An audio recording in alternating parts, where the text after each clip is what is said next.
မင်္ဂလာပါတဘာဝဆောက်ရှောက်သူတို့ရေမြေကွက်မရှိဘူးအိုးအိမ်မရှိဘူး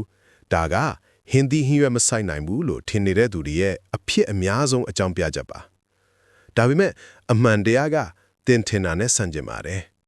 မြေကွက်မလိုပါဘူးလာသာဆောင်ပရင်ပေါအိမ်မိုးကွန်ကရစ်ကျမ်းပြင်နေရာဘယ်နေရာမှမဆိုအိုးတလုံးနဲ့ဆိုင်လို့ရပါတယ်ဒါကို container gardening အိုးဆိုင်ပြောခြင်းလို့ခေါ်ပါတယ်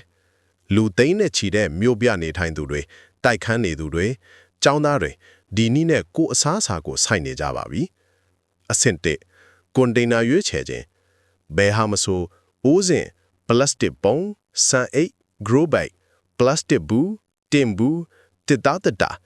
အရေးကြီးဆုံးကအောက်ခြေမှာရေဝင်ပေါက်ဖောက်ပါရေမဝတ်အောင်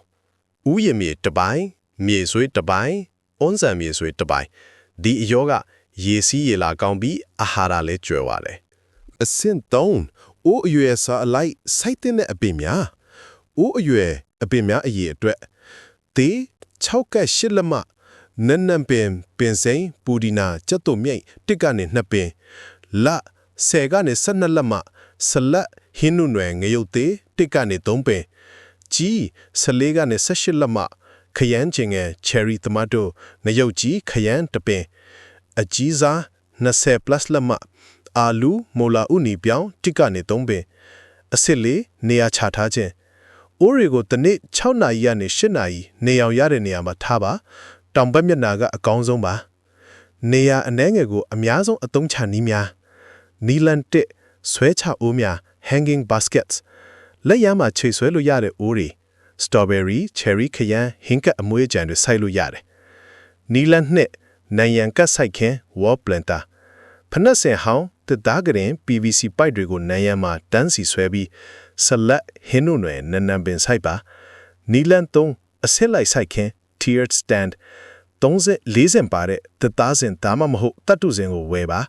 ဒဇင်နဲ့10နဲ့20အိုးထိစီးနိုင်တယ်နီလန်4လက်ရန်ဆိုင်ခင် real planter လာသာဆောင်လက်ရန်ပေါ်မှာတက်ရိုက်တက်ဆင်လို့ရတဲ့အိုးတန်းပါ